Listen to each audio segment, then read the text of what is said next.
বন্ধুরা, উত্তরার night star গ্রুপের সদস্য 14 বছরের কিশোর আদনান কবির তার প্রতিপক্ষ ডিস্কো গ্রুপের সদস্যদের হাতে নির্মমভাবে খুন হওয়ার ঘটনাটি আপনারা হয়তো সকলেই জানেন। উত্তরার কিশোর আদনান কবিরের মৃত্যু, এটা কি নিছক একটি হত্যাকাণ্ড? এটা কি শুধুমাত্রই একটি নিউজ হেডলাইন? না, আমার দৃষ্টিতে এটা নিছক কোনো হত্যাকাণ্ড নয়, এটা শুধুমাত্র একটি নিউজ হেডলাইন নয়, বরং এটা আমাদের সামাজিক অবক্ষয়ের বাস্তব চিত্র। আদনান কবিরের মৃত্যু, ঐশীদের নৃশংসতা, নতুন মোটরসাইকেল কিনে না দেয়ায় বাবার গায়ে আগুন দিয়ে বাবাকে হত্যা করা, এই ঘটনাগুলো শুধুমাত্রই কিছু সংবাদ নয়, বরং এই ঘটনাগুলো আমাদের জন্য শিক্ষা।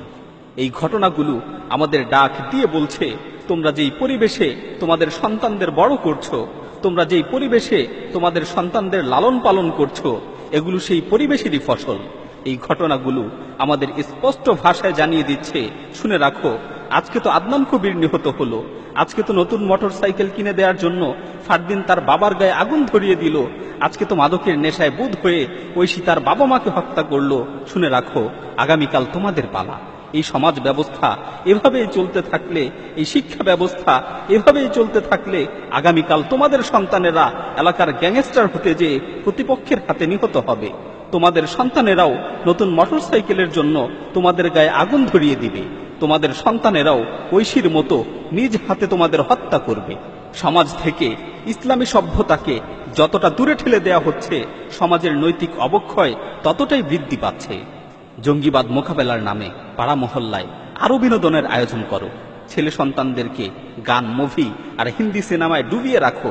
সন্তানদের কোরআন পড়তে দিও না, আলেমদের সাথে সম্পর্ক করতে দিও না, নামাজ পড়তে মসজিদে যেতে দিও না, তাহলে সমাজের আরো উন্নতি হবে।